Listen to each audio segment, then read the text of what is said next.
하인리 법칙이라는 것이 있는데 이건 무슨 말이냐? 1930년대 초에 보험회사의 관리자 또 감독자였던 하인리라는 사람이 고객 상담을 통해서 요즘도 뭐 보험 사기 이런 것들이 나타나는 것처럼 상담을 하면서 이제 보험금을 지급하려고 하니까 어떤 일이 있었고 어떤 문제가 있는지를 쭉 이렇게 감독해야 되는데, 그런 사고들을 분석할 때에 한 대, 또 29대, 300의 법칙이 있다는 것을 발견하게 됐다는 거예요. 무슨 말이냐면 한 번의 대항사고가 발생을 하는 경우에 그 전에 유사한 29번의 경미한 사고가 이미 있었고, 그리고 그 주변에는 300번의 이상 징후가 감지되었다.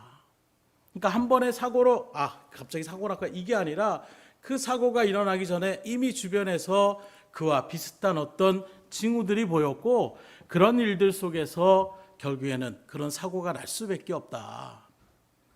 이런 일들을 도쿄대학의 하타무라라는 이런 교수는 실패에도 그런 이 하인리의 법칙이 그대로 적용한다 이렇게 얘기를 하는 것입니다. 무슨 말이냐면 하나의 실패에는 이미 작은 실패 29번이 있었고, 그 안에는 실패를 할 수밖에 없는 예고하는 조그마한 사건들이 300여 건 그렇게 가까이 일어난다, 존재한다는 것입니다.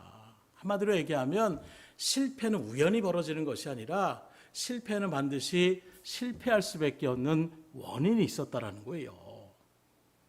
우연한 승리는 있어도 우연한 패배는 없다라고 이야기할 수가 있는 것입니다.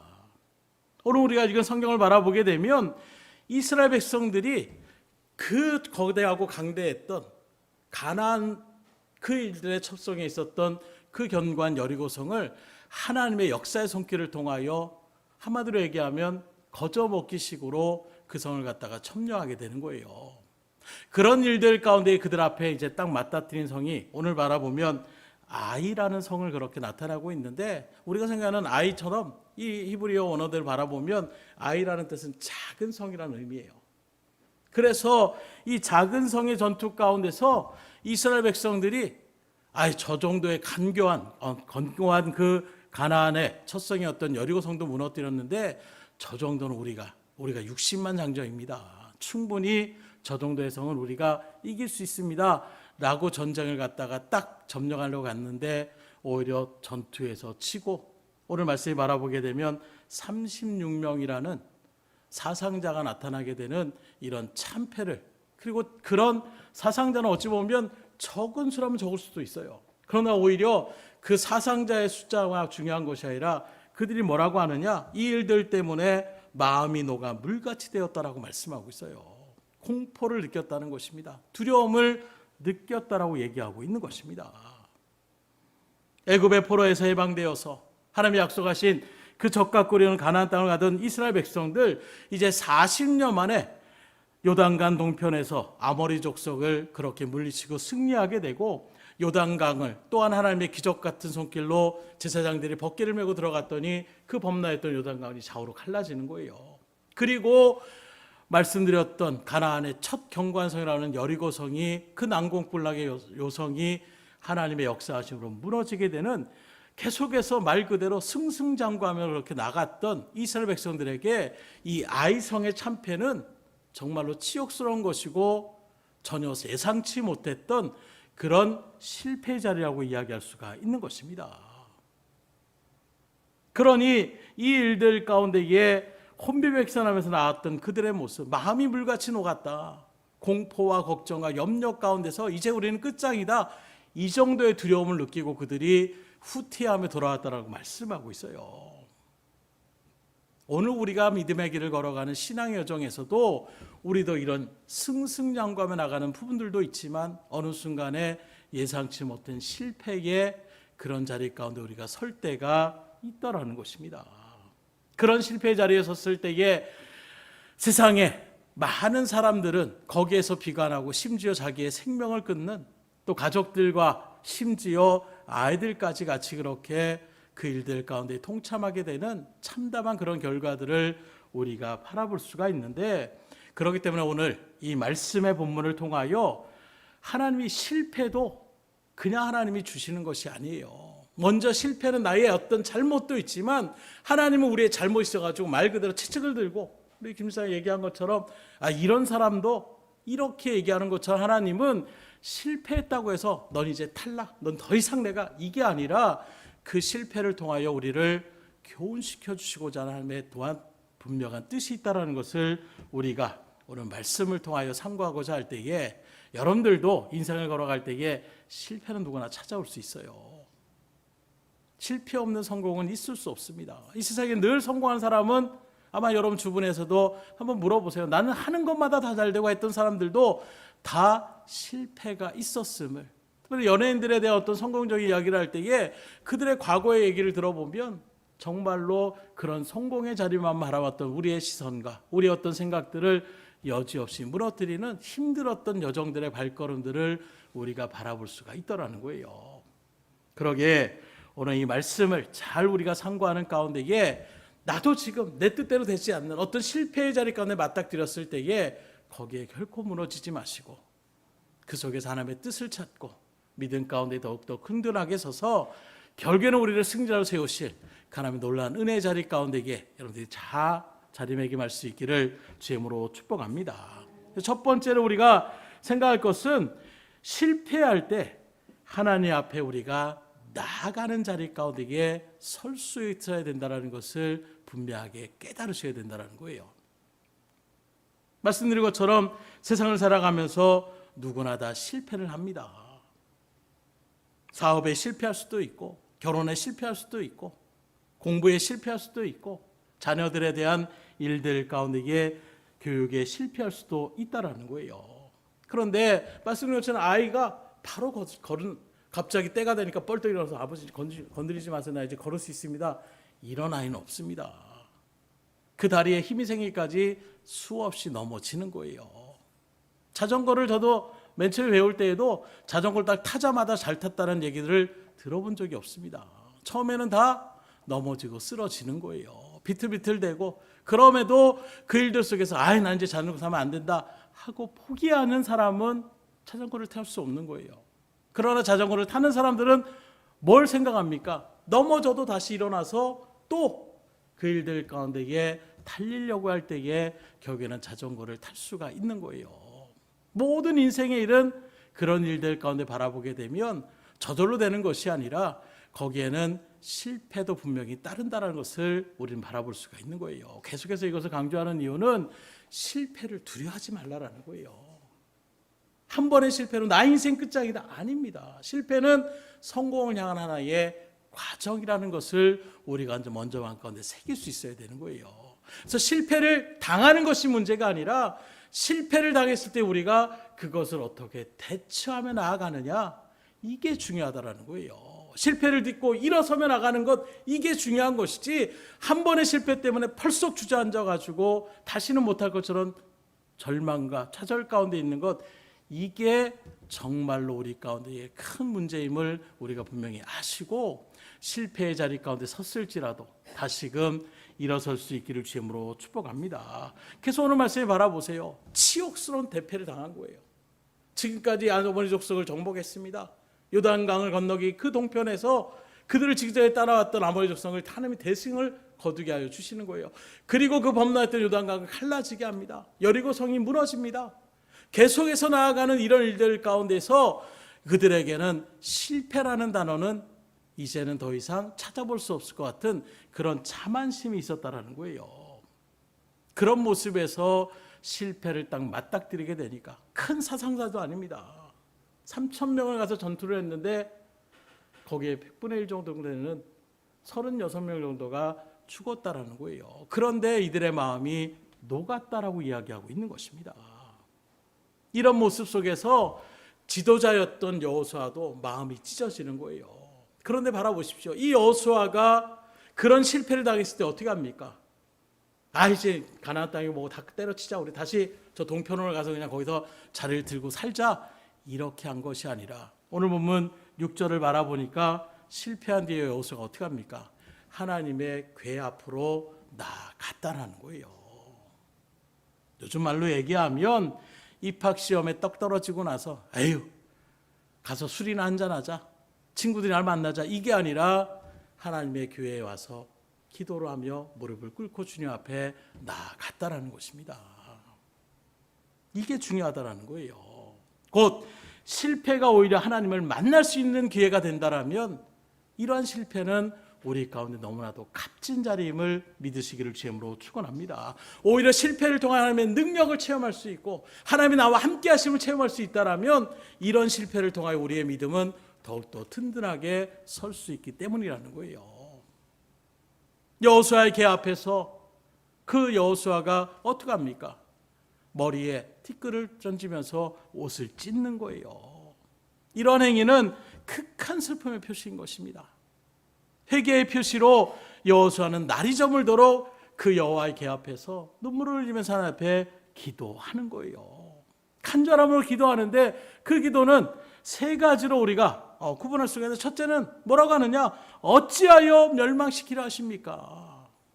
곧 하나님의 약속을 따라서 우리가 가자고 한 것들 하나님의 인도하심을 따라서 그 적각거리는 가나안 땅을 우리에게 주신다라고 해서 시작된 전쟁인데 어찌하여 우리가 실패의 자리 가운데에 섰냐라는 거예요. 실패의 원인을 알 수 없다라는 것입니다. 왜 실패했는지 모르겠다라는 거예요. 왜 우리에게 이런 결과가 일어나는지를 모르겠다라는 것입니다. 두 번째는 그 실패로 인해 절망하고 두려워하는 백성들에게 뭐라고 내가 이야기할 수가 있겠냐라는 거예요. 뭐라고 위로할 수 있고 뭐라고 그들에게 다시금 기운을 북돋을 수 있는 이런 말들을 할 수 있겠냐라는 거예요. 실패 앞에서, 참패를 당한 그 순간에서 지도자인 내가 백성들 앞에서 야, 이 정도 별거 아니야, 어떻게 내가 그들에게 이야기할 수가 있겠냐라는 거예요. 민족이 동포가 전쟁 가운데 지고 36명이나 그렇게 사상자가 생겼는데 그들에게 과연 내가 뭐라고 얘기할 수가 있겠습니까? 하나님이 가라고 한 전쟁 가운데 나갔는데 이런 일이 벌어진 이유를 어떻게 내가 백성들에게 이해시킬 수 있겠냐라는 것입니다. 세 번째는 주의 크신 이름을 위하여 어떻게 해야 되겠냐, 이렇게 하나님 앞에 기도하는 것입니다. 즉 만약 이대로 패배한다라면 하나님의 영광이 가려진다라는 거예요. 내 체면이 문제가 아닙니다. 우리 민족의 체면의 문제가 아니라 자기 체면보다, 자기 평판보다 하나님의 이름을, 하나님의 영광을 가리게 되는 것이 두렵다라고 지금 하나님 앞에 기도하는 것입니다. 이 모든 세 가지의 내용을 한마디로 요약하면 실패를 통하여 하나님 앞에 나아가서 자기 자신을 돌아보는 자아 성찰의 시간을 지금 하나님 앞에 기도하며 나가고 있는 것입니다. 그리고 이런 일들 속에서 하나님의 관계가 다시금 회복되어지기를 바라고 원하는 거예요. 이처럼 여호수아는 실패를 하고 즉각 하나님 앞에 나아가서 이 실패의 원인이 무엇인지를 하나님 앞에 지금 묻고 있는 것입니다. 그리고 알려주시면 그 문제를 해결해서 하나님의 영광을 가리지 않고 주님의 뜻을 이루어나가는 일들 가운데 쓰임받기를 원하는 이 기도를 주님 앞에 올려드렸다라고 말씀하고 있어요. 이러한 기도에 하나님이 즉각적으로 응답하십니다. 어떻게 응답하십니까? 오늘 본문 10절의 말씀을 다시 바라보십시오. 여호와께서 여호수아에게 이르시되 일어나라, 어찌하여 이렇게 엎드렸느냐.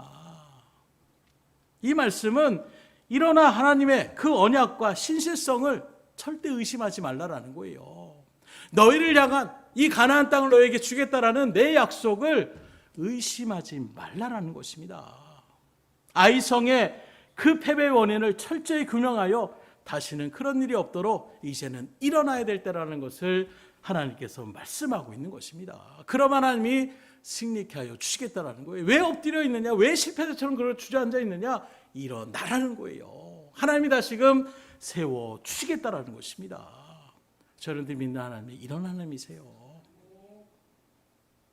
실패했다고 좌절하는 우리들은 아이고 저거 알아서 해결하겠지, 깨달을 때가 있겠지, 이게 아니라 우리가 그 하나님 앞에 나가서 간절함으로 주님 앞에 하나님의 뜻을 묻고 이 일들에 대한 부분들을 내가 알지 못하는 부분들을 하나님이 알려달라고 이야기하고 하나님 앞에 간절함을 붙들으면 하나님은 알려주시는 거예요.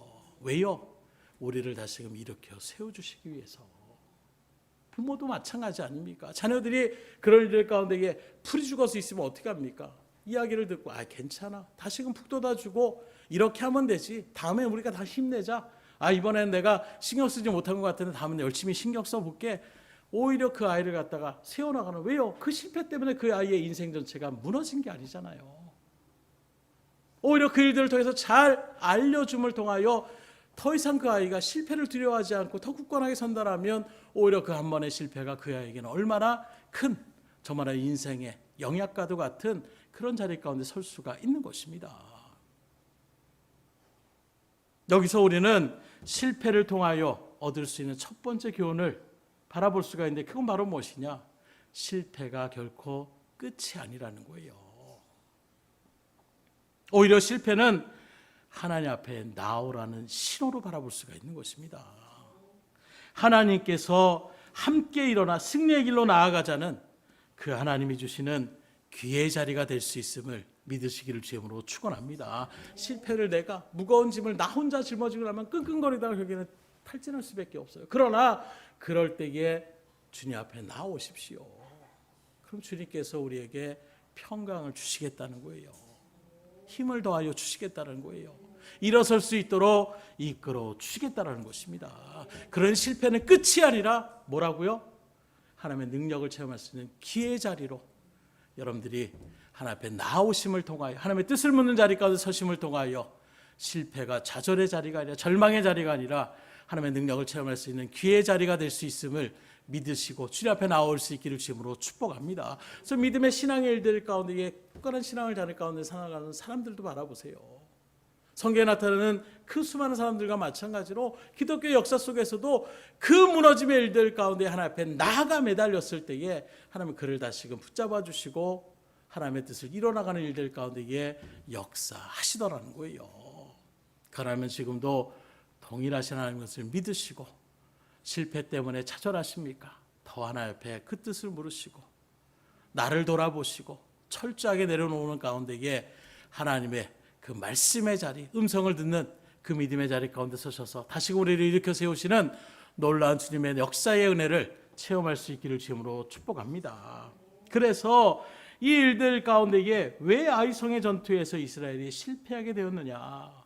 여기에는 간접적인 이유와 직접적인 이유가 있어요. 먼저 간접적인 이유는 바로 무엇이냐? 여호수아와 이스라엘 민족의 자만심이었습니다. 곧 말씀드린 것처럼 그 가나안의 동편에 있었던 아모리 족속과의 그 전투에서 이스라엘이 대승을 거두게 되는 거예요. 또 그 범람했던 그 요단강을 그들이 하나님의 기적 가운데에 거기를 건너게 되는 것입니다. 또 경고했던 그 여리고성을 무너뜨리는 일들 가운데에 거듭되는 이런 승리의 발걸음, 다 되는구나. 이런 일들 가운데에 자신들도 모르게 자만감에 토치되기 시작하는 거예요. 여호수아도 마찬가지였습니다. 앞서 6장 27절에 바라보게 되면 여호수아에게 뭐라고 하느냐? 여호수아의 그 명성이 온 땅에 퍼졌다 이렇게 말씀으로 기록하고 있는 거예요. 왜 이런 결과가 나타났습니까? 여호와께서 함께 하시니, 하나님이 함께 하시니 그를 하나님께서 높여주셨다는 거예요. 여러분들도 뭔가 일이 잘 되고 그 일들 가운데에 뭔가 승승장구한다라면 내 지혜가 있어서 내가 잘 선택해서 내가 잘 그 일들을 이뤄나간 것이 아니라 하나님이 함께하여 주셨기 때문에 그 모든 일들을 온전히 승리케 하셨음을 믿으시기를 주님으로 축원합니다. 그런데 이걸 갖다가 계속해서 승리케 하여 나가다 보니까 이 하나님과 함께하심을 통하여 이루어진 역사함을 깜빡하고 잊어버렸다라는 거예요. 그걸 어떻게 할 수가 있느냐? 아이성의 전투에서 이 여호수아가 취한 전투의 방식을 바라보면 알 수가 있는데 어떻게 하느냐? 하나님 앞에 의지하며 하나님 앞에 의뢰하는 기도의 자리 가운데 서지 않는 거예요. 하나님 어떻게 해야 되겠습니까? 하나님의 뜻은 무엇입니까? 이렇게 나아갔던 것이 아니라 이 정도의 일들 가운데 있으니까 딱 보니까 그 일들 가운데 여호수아가 행한 것은 바로 무엇이냐? 청탄꾼을 뽑아가지고 그 성을 갖다가 알아보고 오라는 거예요. 사실 이 부분은 우리가 아는 것처럼 이미 모세의 일들 가운데에 그 가나안 땅을 앞에 두고 가데스 바네아 지향에서 여호수아와 칼렙 그 외에 10명의 각 지파의 대표들을 뽑아놓고 40일 동안 청탐했을 때에도 어떤 결과가 나타났어요? 돌아오자마자 10명의 정탐꾼이 우린 다 죽었다. 성들도 엄청나게 경고하고 그들의 문화나 그들이 가진 무기나 그들의 어떤 신장이나 이런 것들을 바라보면 우리는 그들이 사람이라면 메뚜기와 같은 그런 존재일 수밖에 없다. 그냥 손으로 때려잡으면 죽을 수밖에 없는 상대가 되지 않는다는 절망적인 소식을 이스라엘 백성들에게 선포하는 거예요. 여호수아 갈렙은 아니다. 그들은 우리의 밥이다. 하나님이 함께 하신다. 그러니 우리는 올라가자. 백성들의 마음은 누구의 말에 따릅니까? 10명의 부정적인 보고를 했던 그 정탐꾼들의 말을 듣고 대성통곡하는 거예요. 그리고 하나님 앞에 원방불평합니다. 왜 우리를 여기까지 끌고 와서 우리를 죽이려고 하십니까? 아니 이제는 약속의 젖과 끓이는 그 땅으로 하나님이 들어가려고 하는 그 시점에서 오히려 청탐꾼의 그 소식 때문에 무너졌던 이런 일들을 여호수아도 경험했는데 지금 똑같이 어떻게 합니까? 아이성을 갖다가 하나님 앞에 기도하며 어떻게 할까요? 물어보는 것이 아니라 정탐꾼을 뽑아가지고 청탐하고 와라. 그랬더니 정탐꾼들이 와서 뭐라고 합니까? 거기 가보니까 성도 적습니다. 한 3,000명 정도만 우리가 군대로 갔다가 장전들을 끌고 가면 그 정도 작은 성은 얼마든지 우리가 탈환할 수 있습니다. 이 보고만 여호수아가 믿고 군사를 갖다가 보내가지고 그렇게 성을 점령하라고 했더니 거기서 대패를 했다라는 거예요. 실질적으로 고정학자에 바라보게 되면 이 아이성의 인구는 약 12,000명 정도의 작은 성이라고 얘기할 수가 있는 것입니다. 거기에서 전쟁터에 나갈 수 있는 사람들을 추려본다면 한 3,000에서 4,000명 정도 되지 않을까. 그러니 이스라엘 백성들이 바라볼 때에 충분히 해볼 만하다라고 하나님이 굳이 하나님 앞에 이야기하고 하나님의 뜻을 묻고 하나님의 지혜를 빌리지 않더라도 충분히 이길 수 있다라는 자만심 가운데 나갔을 때에 이스라엘은 무너질 수밖에 없었다라는 거예요. 그래서 여러분들도 하는 일들이 다 잘 될 때에 오히려 우리가 조심하셔야 돼요. 조심하라는 것은 잘 되면서 실패하면 어떡하지? 이런 일들이 아니라 그럴 때에 계속해서 하나님과의 관계를 우리가 유지하면서 나갈 수가 있어야 된다는 거예요. 이 정도 내가 경험했으니까, 이 정도 내가 충분히 해봤으니까 하나님 가만히 계세요. 이 정도 내가 충분히 할 수 있습니다 하는 순간 우리도 이렇게 이스라엘 백성처럼 실패의 자리에 설 수가 있기 때문인 것입니다. 그래서 어떤 목사님은 그런 얘기를 하더라고요. 신앙에는 수리형 신앙과 정비형 신앙이 있다는 거예요. 비슷한 말처럼 보이지만 수리형 신앙은 뭐라냐? 문제가 발생할 때에만 하나님 도와주세요, 하나님 고쳐주세요 나가는 것이 수리형 신앙이라는 거예요. 물론 그것도 아예 하나님을 찾지 않고 절망 가운데 있는 것보다는 낫지만 이 수리형 신앙보다는 정비형 신앙, 문제가 일어나기 전에 먼저 항상 점검을 하는 거예요. 그래서 우리가 장거리 운전을 하면 나갈 때도 일부러 정비소에 가서 한번 좀 검사해 주세요. 이렇게 하는 것이 낫다라는 거예요.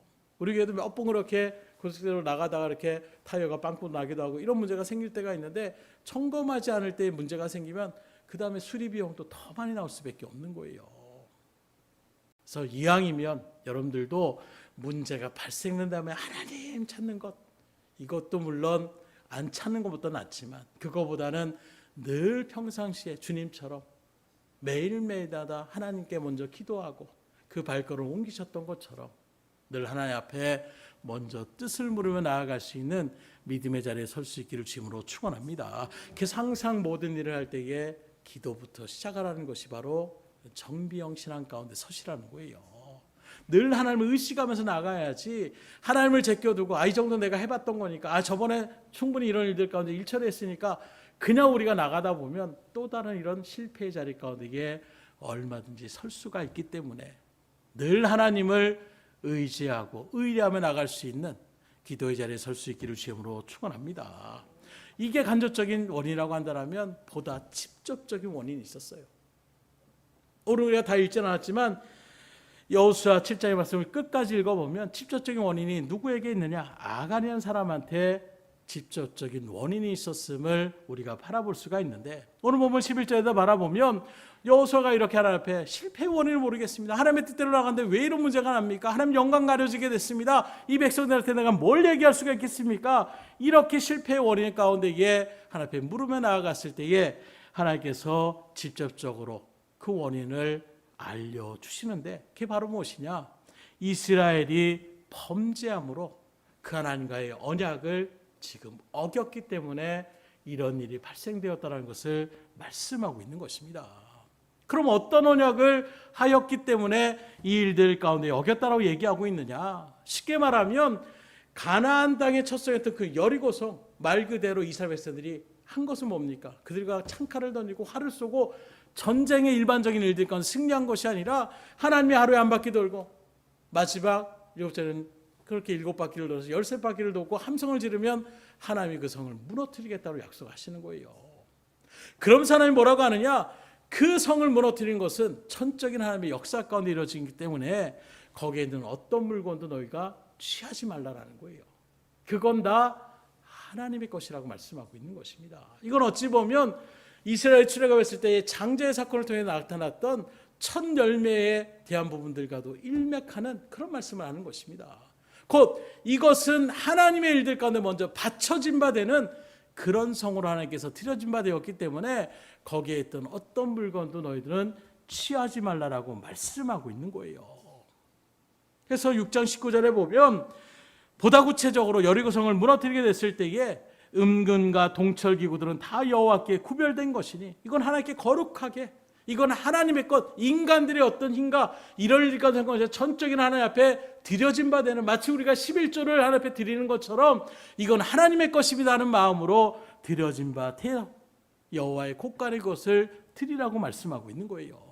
그리고 6장 24절에 보면 그 외의 것은 어떻게 되냐? 다 불태워라. 바로 이 하나님의 언약을 갖다가 어겼기 때문에 지금 이런 실패 자리에 섰다라는 것을 말씀하고 있는 것입니다. 곧 이런 말씀들을 바라보면 뒤에 바라보면 아간의 사람이 거기에 있는 물건들을 취했다라고 얘기하고 있는 거예요. 그래서 뒤에 21절의 말씀을 바라보게 되면 내가 노력한 물건 중에 시날산의 아름다운 외투 한 벌, 또 은 200세겔, 그 무게가 50세겔 되는 금덩이 하나를 보고 탐내어 가졌다.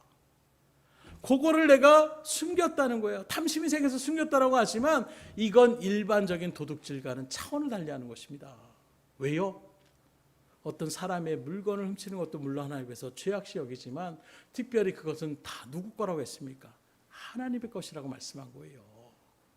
그 지금 아간의 범죄는 인간의 어떤 탐심 정도의 남의 것을 훔치는 정도의 그런 도둑질이 아니라 하나님의 것을 도둑질하는 이런 일들 가운데 지금 섰기 때문에 하나님의 이것을 아주 강력하게 이스라엘 백성들에게 그것을 알려주고 나가는, 하나님과의 관계가 깨어질 수 있다는 것을 이 사건을 통하여 분명하게 알게 하여 주셔서 더 이상 하나님의 뜻을 어기며 나가는 자리가, 또 하나님의 것을 취하며 나가는 자리가 얼마나 큰 죄악이라는 것을 그들에게 알려주시고자 하는 하나님의 분명한 뜻이 있었음을 깨달을 수가 있는 것입니다.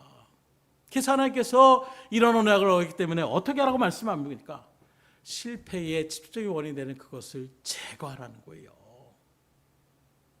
사랑으로 품어줘야 되는 거 아닙니까? 그런데 그 실패의 원인이 되는 그것을, 그 범죄를 우리가 그냥 유야무야 넘어가게 되면 누룩과 같이 암덩이처럼 그것이 퍼져서 결국에는 공동체 전체에 문제가 발생될 수밖에 없는 거예요. 이 정도도 괜찮네. 하나님의 것을 좀 슬쩍해도 뭐 별일 안 생기네. 이게 만연하게 되면 어떻게 됩니까? 하나님과의 관계가 질서가 무너질 수밖에 없는 거예요. 그래서 하나님은 강력하게 이 일들을 말씀하고 있는데 이것을 만약에 제거하지 않는다면 어떻게 하느냐? 12절에 바라보니까 대적을 능히 당하게 하지 못한다는 거예요. 너희들 승리하지 못한다는 것입니다. 무조건 패배한다는 거예요. 그 다음에 뭐라고 합니까? 다시는 너희와 내가 함께하지 않겠다. 하나님과의 관계를 하나님이 끊어버리겠다고 얘기하고 있는 거예요. 믿음의 길을 가는 우리들 가운데에 그 속에서 하나님이 나와 이제 척을 지겠다, 난 너하고 상관이 없다라고 하는 것만큼 가장 강력한 이 진노의, 이 어미의 말씀이 어디 있겠어요? 내가 그 문부화를 다 가진들 하나님의 관계가 끊어져서 구원의 자리에 서지 못한다면 그 무엇이 우리 가운데에 즐거움이 될 수가 있고 기쁨이 될 수가 있겠습니까? 이만큼 하나님께서 아주 강하게 말씀하는 거예요. 그거 제거해라.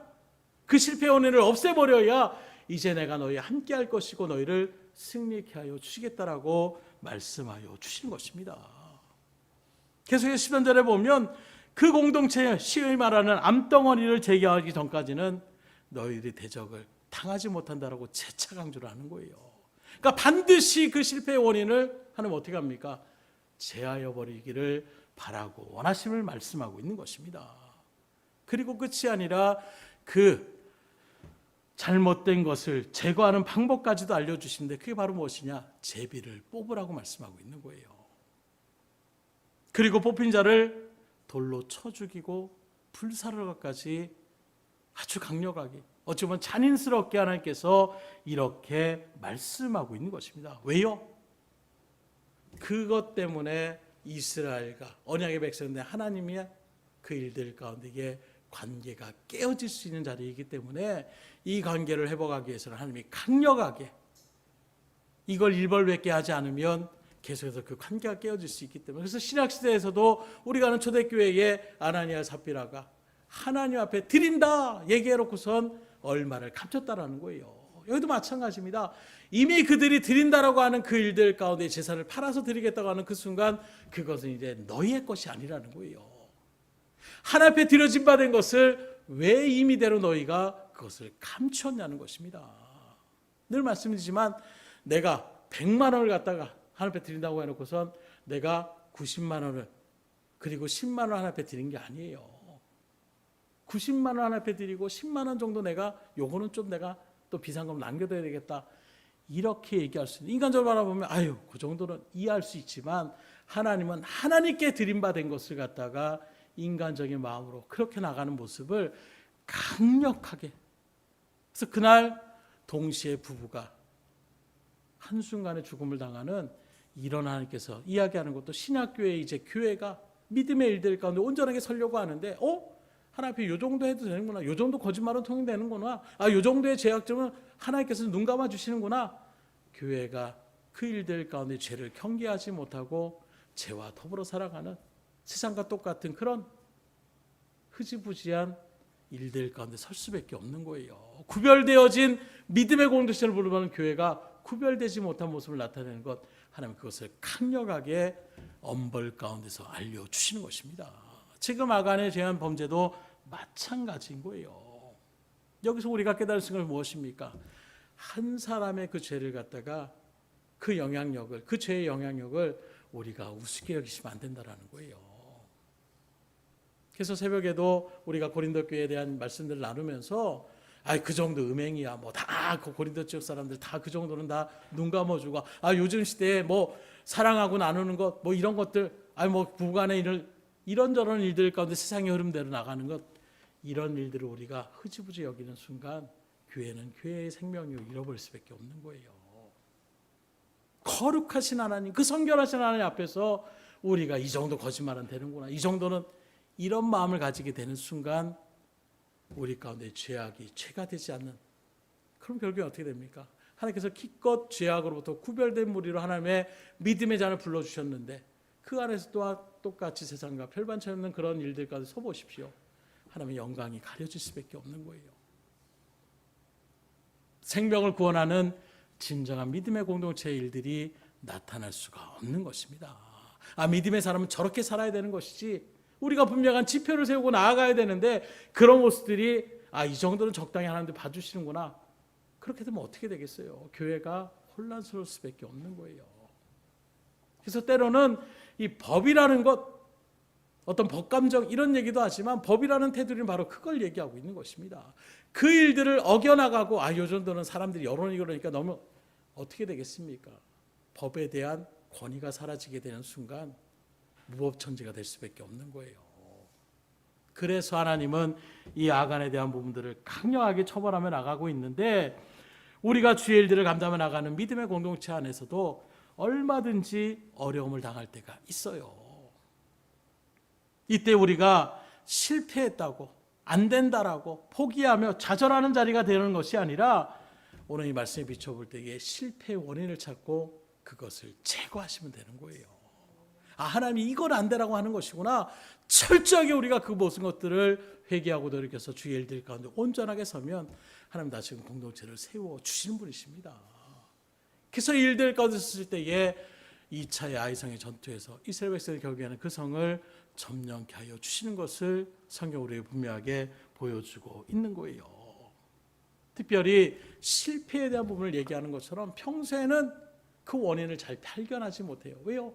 다 괜찮아 보이는데 뭐 그게 그렇게 큰 죄야? 그렇다면 하나님이 그런데 실패를 통하여 이건 정말로 잘못된 것이구나, 이게 우리 가운데 밝혀지게 돼서 그것을 제거해버리고 더 믿음의 일들 가운데 우리가 든든하게 선다라면 이것은 오히려 우리에게 유익의 자리에 설 수가 있음을 생각하셔서, 중요한 건 뭐라고요? 실패했다는 그것이 중요한 것이 아니라 원인을 찾았으면, 깨달았으면 그걸 제하여 버리시라는 거예요. 그렇기 때문에 그렇게 나가면 실패도 우리에게 때로는 축복으로 올 수도 있는 것입니다. 그래서 쉽게 말해서 이해를 돕게 얘기한다면 우리가 어떤 몸에 이상이 생겨요. 그래서 병원에 가서 평소에 건강하니까 이렇게 있다가 갑자기 하루아침에 운명을 달리하는 그런 일들을 설 때도 있습니다. 왜요? 건강한 줄 알았으니까. 근데 예전에 그런 얘기, 제가 신대원 다닐 때에도 한 같이 동기분 중 가운데 이게 당뇨가 있으신 분이 있었어요. 맨날 갔다가 뭐 이렇게 쿡 찔러가지고 맨날 보는 거예요. 뭐 하시는 거예요? 그랬더니 항상 혈당을 그렇게 체크를 한다라는 거예요. 그러면 뭐 건강하는 게 좀 많이 불편하세요? 그랬더니 너보다 건강해, 이렇게 얘기하는 거예요. 아파가지고 그러는데 당 관리를 하니까 음식 조절부터 시작해서 운동하시오. 그러니까 오히려 그것 때문에 더 건강하게 그렇게 유지하며 나갈 수가 있다라는 거예요. 근데 저도 막 그럴 때가 있어요. 뭐 혈압 뭐 이런 얘기. 아직 건강합니다. 이번에도 뭐 수영에 가가지고 나이가 드신 분들이 이제 많이 계시니까 항상 하는 말이, 건강할 때 잘 챙겨야 돼. 아직 건강하지? 예, 건강합니다. 그때 조심해야 돼. 제가 잘 들릴까 안 들릴까요? 잘 안 들려요 아직. 근데 몸에 이상이 생기면 신경 쓰게 되는 거예요. 혈압약도 처음에 먹을 때는 받았을 때 몇 번 빠뜨렸어요. 왜요? 이게 습관이 안 되는 거예요. 그런데 이제 어느 순간에 몸에 이걸 해야 되겠구나 하는 생각이 들면 오히려 그것을 유지하려고 나가다 보면 몸이 더 건강해질 수 있는 것처럼 우리에게 인생의 실패도 그렇게 되기를 주님으로 축원합니다. 그러니까 실패해서 한순간에 넘어지는 것이 아니라 오히려 그걸 판명요소 삼아서 우리가 더 믿음의 일 가운데 온전하게 하나님의 뜻대로 나아가면 오히려 우리의 삶에 더 큰 은혜의 축복의 자리 가운데로 인도할 수가 있는 거예요. 그러기에 실패를 두려워한 자가 아니라 원인을 발견하는 대로 제거하며 나갈 수 있기를 주님으로 축원합니다. 왜요? 우리 다시금 세워주시기 위해서. 그래서 여러분들을 하나님이 실패의 자리, 왜 실패케 하세요? 실패를 하는 것을 통하여 다윗은 어떻게 합니까? 우리가 하는 바세바의 그런 일들 가운데 있을 때 이제는 다윗은 여인 때문에 그는 흔들리지 않아요. 한 번의 일들 가운데서 하나님의 생각을 묻지 않고 자기 마음대로 살았던 그런 모습에서 실패를 맛보았던 그 순간에 늘 다윗이 하나님 앞에 기도함으로 나아갑니다. 철저하게 회개합니다. 여러분들도 주의 일들 가운데 지금 당장의 실패를 통하여 좌절하지 마시고 오히려 하나님의 뜻 가운데 말씀을 통하여 깨닫게 해주시는 대로 그것을 경계하시고 아예 제하여 버리시기를 주님으로 축원합니다. 그래서 우리가 실패할 때 어떻게 되느냐? 회복의 기회 자리가 되어야 되는데 이걸 갖다가 마냥 그 기회가 한없이 있는 것이 아니에요. 말 그대로 기회는 뭡니까? 때가 있다라는 거예요. 오늘 말씀 가운데 바라보게 되면 여호수아가 이 하나님부터 실패의 원인을 찾고 어떻게 그 일들 가운데 일합니까? 아침에 일찍이 하나님 말씀 그대로 이제 지파들을 소집해서 제비를 뽑는 거예요. 그러면 쉽게 말해서 12지파의 우리가 쉽게 말하면 투표하는 것처럼 그렇게 12지파를 몰아놓고 섞은 다음에 그런 모습에서 뽑는 것입니다. 그렇게 딱 뽑아서 맨 처음에 어떤 지파가 뽑히느냐? 뒤에 여러분들이 쭉 가서 바라보시면 12지파 가운데 유다 지파가 딱 뽑히는 거예요. 근데 여기서 우리가 생각해 보시길 무엇이냐? 하나님은 그 아간이 있지? 그 놈이야. 한 번에 지명하시지 않았다는 거예요. 먼저 12지파 가운데 유다 지파를 뽑습니다. 그리고 어떻게 합니까? 그 유다 지파 가운데 또 각약의 족속들이 있잖아요. 우리 집안을 얘기하면 조씨 집안이 있으면 조씨 집안에 또 큰 집이 있고 작은 집이 이렇게 쭉 있는 그런 일들 가운데 하나하나 뽑아가는 것입니다. 그래서 그 다음에 또 일들 가운데 섰더니 어떻게 합니까? 그 모습에서 그 다음에 족속 가운데서 하나님께서 그 족속을 또 찝어내시는 거예요. 왜 하나님이 이렇게 번거롭게 하실까요? 늘 말씀드린 하나님은 한 번에 그렇게 하는 것이 아니라 기회를 주시는 거예요. 깨달을 수 있는 기회를 주는 겁니다. 회개할 수 있는 기회를 주는 거예요. 아간한테 기회를 하나님께서 어찌 보면 준다라고 얘기할 수도 있는 것입니다. 가룟 유다에게조차도 하나님은 기회를 주시잖아요. 이때의 아간이 깨달아서 돌이켰으면 얼마나 좋겠습니까? 그러나 아간은 용기 있게 회개하지 않는 거예요. 유다지파가 뽑혔을 때에도 유다지파 12지파 가운데 가장 많은 수를 자라했던 6만 명이 넘는 그런 사람이 바로 유다지파에 있습니다. 그 사람들 가운데 60만 명의 그런 장정들인데 그 중에 나를 뽑을 수 있겠어? 제비 뽑아서? 아마 이런 마음이 있었을 거예요. 점점점 좁혀옵니다. 그런데도 아간은 끝까지 모르쇠하고 작정하는, 설마 날겠어? 설마 날까? 이게 바로 죄악에 있는 사람들의 어떤 담대하다라고 표현하기는 그렇지만 말 그대로 인이 박힌 죄악으로 막혀지게 되면 설마 이 정도야, 이런 마음 가운데 돌이키지 못하는 거예요. 이게 중증인 것입니다. 점점 좁혀오더니 결국에는 어떻게 됩니까? 아간이 딱 뽑히게 되는 것입니다. 결국에는 바라보면 의사가 질병에 대한 결과를 알려주면 이제는 우리가 바꿔나가야 되는 거예요. 지금 수술하면 괜찮습니다. 그런데 내 수술하는 거 무섭고 괜히 가다가 또 어떻게 이런저런 일들 가운데서 혹시나 하는 마음으로 우리가 그렇게 나가다 병을 키우게 되면 어떻게 되겠어요? 문제가 있을 때 빨리 제거하면 될 걸, 그걸 바로 초기에 진단받아서 제거하지 않고 병을 키우다가 나중에 돌이킬 수 없는 결과 가운데 선다라면 이것만큼 어리석은 자리가 어디 있겠습니까? 그렇게 제비를 뽑자마자 유다 족속 가운데 또 세라 족속이 그리고 점점 자기에게 그렇게 다가오는 일들 가운데서 결국에는 아간에게까지 그 삽뒤, 그리고 결국에는 아간이 딱 뽑히게 되는 거예요. 그러고 나니까 여호수아가 얘기합니다. 뭐라고 얘기합니까? 10장 18절에 바라보게 되면 19절에 보니까 그러므로 여호수아가 아간에게 이르되 내 아들아 청하노니 부드럽게 얘기해요. 그러면서 얘기합니다. 자복해라. 네가 한 일들을 갖다가 숨기지 말고 다 얘기해라. 정확하게 꼽혀 있는 그 일들 속에서 아간이 결국에는 어떻게 합니까? 자신의 죄를 갖다가 자복하는 거예요. 그러나 이건 이미 회개의 기회를 놓친 자리에 선 것입니다. 충분히 기회가 여러 번 있었음에도 불구하고 어쩔 수 없는 상황 가운데서, 그래서 우리가 말하는 범죄자가 있을 때에 이제는 다 이제 잡힐만 해가지고 내가 이제 자수하겠습니다. 법에서도 통일되지 않는 거예요. 이미 범인이 완전히 확증되는 일들 속에서 자수한다고 한들 그게 무슨 상관이 있겠습니까? 정상참작이 될 수가 없는 것입니다. 마찬가지예요. 아간도 버티다 결국에는 어쩔 수 없이 자기가 뽑히고 나니까 그제서야 내가 옷을 또 은을 금을 이렇게 숨겼습니다. 그 순간에 이미 그는 회개의 기회를 놓쳤고 회복의 기회를 놓치는 그 일들 속에 결국에는 어떻게 됩니까? 그뿐만이 아니라 그의 온 가족이 몰살을 당하게 되는 참혹한 자리에 서게 되는 거예요. 이 부분에서도 성경마다 원래 하나님의 법인 율법에서는 한 사람의 죄를 갖다가 다른 사람에게 전가시키잖아요. 가족이라도 전가시키지 않습니다. 그럼에도 불구하고 이렇게 한 것은 그가 그의 장막 가운데 숨겨놨다고 했을 때에 그의 가족들도 아간이 한 짓을 알고 있었다라는 거예요. 팔은 암으로 굽는다라고 그런 모습에서 같이 거기에 동참했던 이 모든 일들을 아예 하나님은 근원부터 다 제하셨음을 바라볼 수가 있는 것입니다. 결국에는 실패를 통하여 하나님과의 관계가 회복되어지고 자기의 잘못을 돌아보며 그리고 하나님의 뜻 가운데 설 수 있는 기회를 부여했던 이 놀라운 시간, 이 기회의 시간을 놓쳐버림을 통하여 결국에는 참혹하고 비참한 결과에 서게 되는, 우리가 아는 사울왕도 마찬가지고 가룟유다도 마찬가지 아닙니까? 기회를 줬음에도 불구하고 기회를 놓쳤을 때에 오히려 다윗과 같은 사람은 기회가 왔을 때 그 기회를 붙잡는 거예요.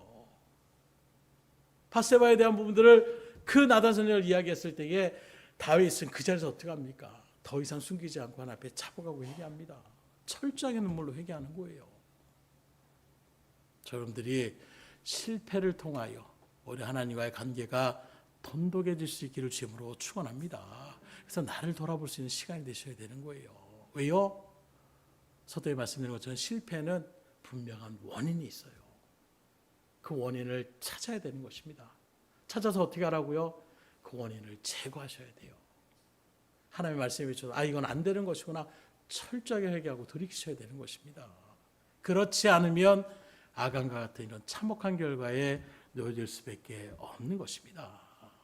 말씀을 드립니다. 인생을 살아갈 때 누구나 실패는 있어요.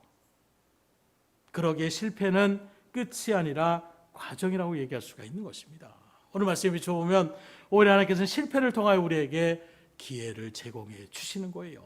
어떤 기회입니까? 성숙할 수 있는 기회, 성결할 수 있는 기회, 우리의 믿음의 자리를 더욱 굳건하게 세울 수 있는 믿음의 자리 가운데에 성공의 자리 가운데 주님께서 다시금 기회를 우리에게 주시는 자리가 바로 실패의 자리인 것입니다. 그러니 실패 가운데 좌절하지 마시고 오히려 그 실패를 통하여 회개하고 돌이켜서 하나님의 때를 기다리고 하나님의 방법을 찾고 하나님의 능력을 의지함으로 하나님이 주시는 놀라운 은혜를 통하여 다시금 회복의 자리에 굳건한 신앙의 자리에 하나님이 주시는 놀라운 은혜를 누리는 믿음의 자리에 설 수 있는 여러분들이 다 될 수 있기를 주님으로 축복합니다. 시간 주님 앞에 기도할 때에 특별히 나의 가운데 문제가 무엇인지를 앞에 처절하게 외치셔야 돼요. 처절하게 갈망하셔야 돼요. 그리고 그것을 깨달은 대로 바꾸어 나가시면 오히려 그 실패의 자리가, 그 좌절의 자리가 하나님의 은혜를 충만히 체험할 수 있는, 우리의 믿음을 더욱더 굳건하게 세울 수 있는 성숙의 자리로 그렇게 여러분들의 삶이, 여러분들의 신앙이 굳건히 설 수 있기를 주님으로 축복합니다. 기도하겠습니다.